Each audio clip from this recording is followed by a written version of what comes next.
매일 아침 하나님과 함께 누리는 하늘의 양식, 오늘 만나. 제12장.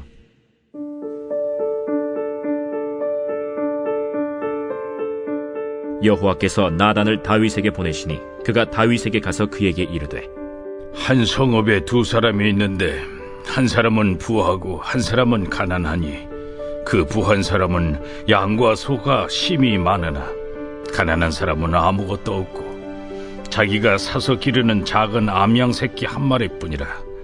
그 암양 새끼는 그와 그의 자식과 함께 자라며 그가 먹는 것을 먹으며 그의 잔으로 마시며 그의 품에 누움으로 그에게는 딸처럼 되었거늘, 어떤 행인이 그 부자에게 오매 부자가 자기에게 온 행인을 위하여 자기의 양과 소를 아껴 잡지 아니하고 가난한 사람의 양 새끼를 빼앗아다가 자기에게 온 사람을 위하여 잡았나이다. 다윗이 그 사람으로 말미암아 노하여 나단에게 이르되, 여호와의 살아계심을 두고 맹세하노니 이 일을 행한 그 사람은 마땅히 죽을 자라.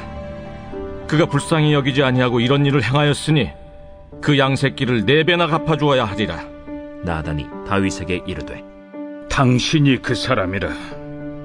이스라엘의 하나님 여호와께서 이와 같이 이르시기를, 내가 너를 이스라엘 왕으로 기름 붓기 위하여 너를 사울의 손에서 구원하고 내 주인의 집을 네게 주고 내 주인의 아내들을 네 품에 두고 이스라엘과 유다 족속을 네게 맡겼느니라. 만일 그것이 부족하였을 것 같으면 내가 네게 이것저것을 더 주었으리라. 그러한데 어찌하여 내가 여호와의 말씀을 업신여기고 나보기에 악을 행하였느냐? 내가 칼로 햇사람 우리아를 치되 암몬 자손의 칼로 죽이고 그의 아내를 빼앗아 내 아내로 삼았도다.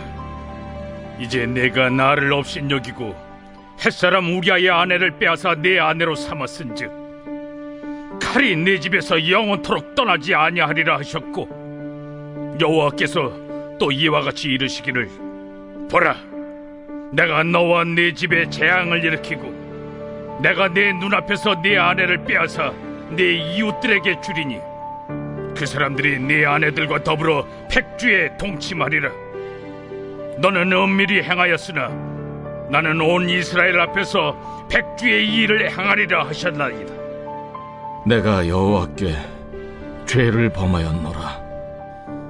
여호와께서도 당신의 죄를 사하셨나니 당신이 죽지 아니하려니와 이 일로 말미암아 여호와의 원수가 크게 비방할 거리를 얻게 하였으니 당신이 낳은 아이가 반드시 죽으리이다 하고 나단이 자기 집으로 돌아가니라. 다윗은 밧세바를 성폭행한 후 임신 사실을 속이기 위해 우리아를 죽음으로 내몰았습니다. 완전 범죄라고 생각했습니다. 모든 것이 계획대로 되었기 때문입니다. 그러나 하나님은 알고 계셨습니다. 그리고 하나님께서는 다윗에게 나단 선지자를 보내십니다. 이전의 다윗을 생각해보면 그는 하나님의 마음에 합한 자라는 말을 들을 정도로 하나님을 사랑했고 하나님의 뜻을 따라 살았던 사람이었습니다. 그런데 이제는 선지자들을 통해 하나님의 말씀을 들어야 되는 상황까지 온 겁니다. 하나님으로부터 멀어졌음을 알 수 있는 대목이죠. 그런데 오늘 본문을 보면 그가 얼마나 하나님과 멀어져 있었는지 자세하게 볼 수 있습니다. 선지자 나단은 다윗에게 가서 한 이야기를 들려줍니다. 그 이야기의 내용은 부자가 가난한 사람의 하나밖에 없는 암양 새끼를 빼앗았다라는 것이었습니다. 다윗은 이 이야기를 듣자마자 5절에서 6절과 같이 말합니다. 여호와께서 살아계심을 두고 맹세하노니 그 일을 행한 사람은 반드시 죽는다. 그가 불쌍히 여기지 아니하고 이런 일을 행하였으니 그 양 새끼를 4배나 갚아주어야 하리라. 그의 말은 굉장히 종교적입니다. 그는 하나님의 살아계심을 말하고 있죠. 또한 가난한 자에게 동정심과 궁휼한 마음도 품습니다. 또 빼앗은 물건을 어떻게 보상해야 하는지 하나님께서 정하신 율법도 제대로 판단하죠. 나단 선지자가 그 사람이 바로 당신입니다 라고 말하기 전까지 그는 나단의 설교가 자신을 향한 것임을 인식하지 못했습니다.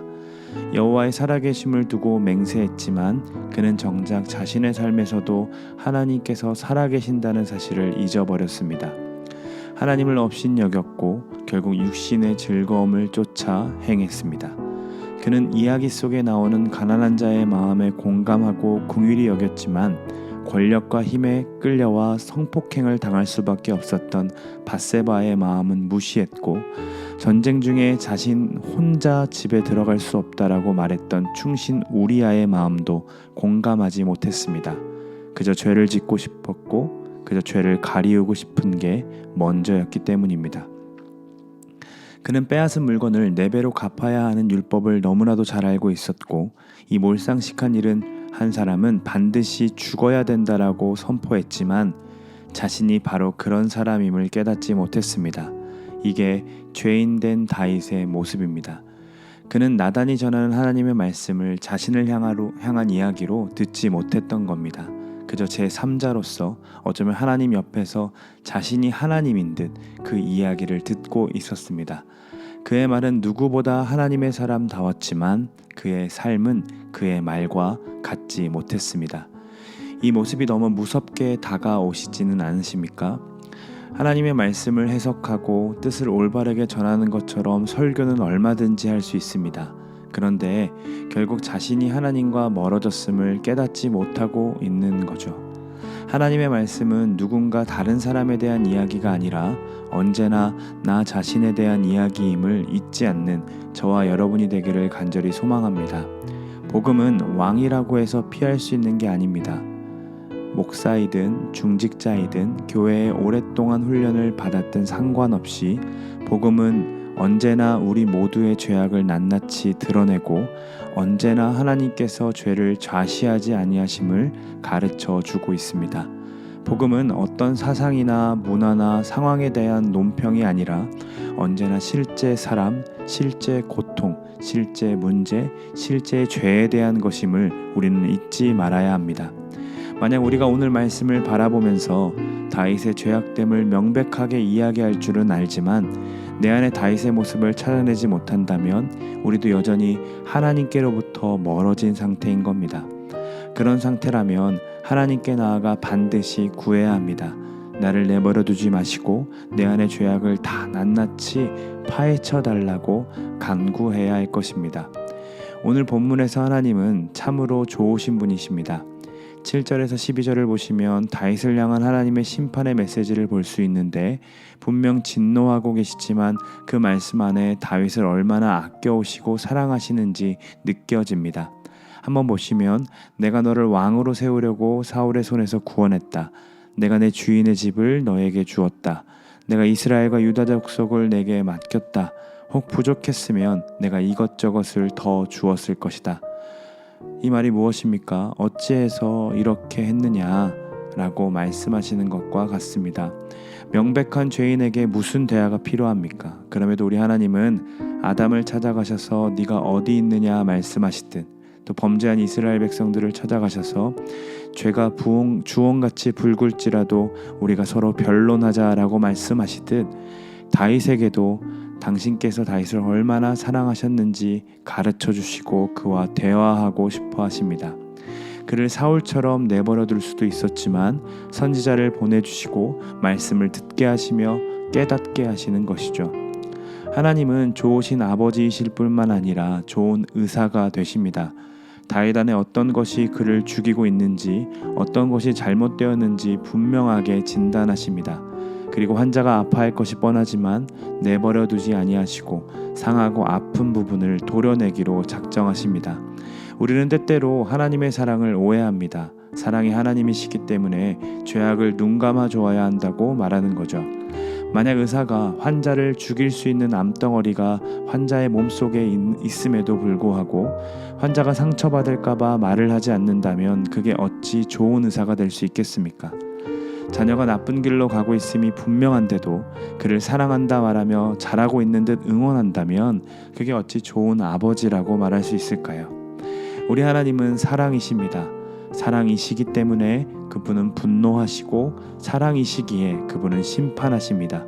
이 이야기는 다윗에게만 해당되는 이야기가 아니라 우리 모두의 이야기임을 잊지 않기를 원합니다. 오늘 본문을 다시 묵상하시면서 잠잠하게 내 안에 하나님을 업신여기며 저지르는 죄악들을 낱낱이 발견하고 또 주 앞에 회개하는 하루가 되기를 간절히 소망합니다.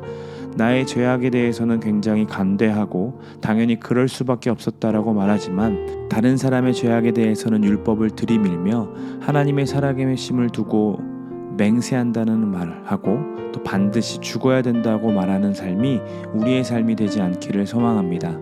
얼른 하나님의 자리에서 내려와서 나를 들어 사용해 주시는 그 하나님을 다시 왕으로 모시고 하나님을 업신여기는 것들을 그만두고 오늘도 함께 하시는 하나님과 동행하는 저와 여러분이 되기를 간절히 소망합니다.